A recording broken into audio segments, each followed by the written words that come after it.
నేను ఒక పని చేశాను, ఈశ్వరానుగ్రహం తోడు కాలేదు.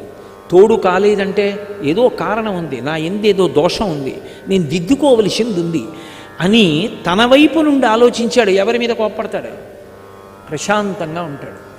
అందుకే మనసు వెళ్ళవలసిన వైపుకి వెళ్ళిందనుకోండి, కలిపురుషుడి ప్రభావం నుంచి తప్పుకుంటాడు. అలా మనసు వెళ్ళాలి అంటే తప్పకుండా జ్ఞాపకం తెచ్చుకోవలసినటువంటి విషయాలు, రోజు స్మరించవలసినటువంటి పేర్లు ఈ నాలుగు చెప్తూ నలుడి యొక్క కథని తప్పకుండా స్మరించండి అని చెప్పారు.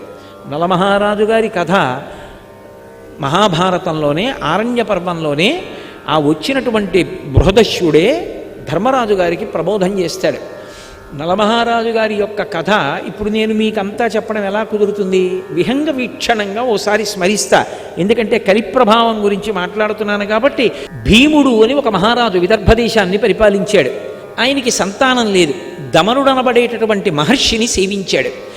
ఆ మహర్షి యొక్క అనుగ్రహం చేత ఆయనకి 3 కుమారులు, 1 కుమార్తె కలిగారు. ఆ మహర్షి అనుగ్రహంతో పుట్టింది కాబట్టి ఆ పిల్లకి దమయంతి అని పేరు పెట్టాడు. గొప్ప అందగత్తె. ఆ పిల్ల పెద్దదవుతోంది.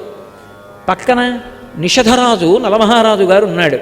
ఆయన రామచంద్రమూర్తిలా ఆజానబాహు, గొప్ప అందగాడు, గొప్ప శౌర్యం ఉన్నవాడు, చక్రవర్తి.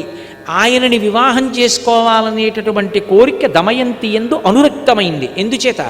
అక్కడికి వెళ్ళొచ్చిన వాళ్ళు ఇక్కడ చెప్తుంటే, ఇక్కడికి వచ్చినటువంటి వాళ్ళు అక్కడికి వెళ్ళి చెప్తుంటే నలమహారాజు గారికి కూడా దమయంతిని వివాహం చేసుకుందాం అనిపించింది. దానికి తోడు ఒక రోజున ఆయన ఒక హంసని పట్టుకున్నాడు. అదంది, నన్ను విడిచిపెట్టేసేయి, నీ గుణములు దమయంతితో చెప్పి నీ యందు అనురాగము కలిగేటట్టు చేస్తానంది. హంసని విడిచిపెట్టాడు. అది దమయంతి దగ్గరికి వెళ్ళి దమయంతికి నలమహారాజు గారి పట్ల అనురక్తి కలిగేటట్టుగా మాట్లాడింది ఆయన గుణాలు చెప్పి. దమయంతి అంది, అయితే నా గురించి కూడా నలమహారాజు గారికి చెప్పి ఆయనకి అనురక్తి కలిగేటట్టు చేయమంది. మళ్ళీ ఆ హంస వచ్చి దమయంతికి కూడా చెప్పింది. కొంతకాలం అయింది. ఇక్కడ ఈయన దమయంతిని వివాహం చేసుకోవాలనుకున్నాడు, దమయంతి నలమహారాజు గారిని చేసుకోవాలనుకుంది. తండ్రి స్వయంవరం ప్రకటిస్తానమ్మా, నీ కోరుకున్న వాడినే నువ్వు వివాహం చేసుకోమన్నాడు. నలమహారాజు గారు బయలుదేరాడు.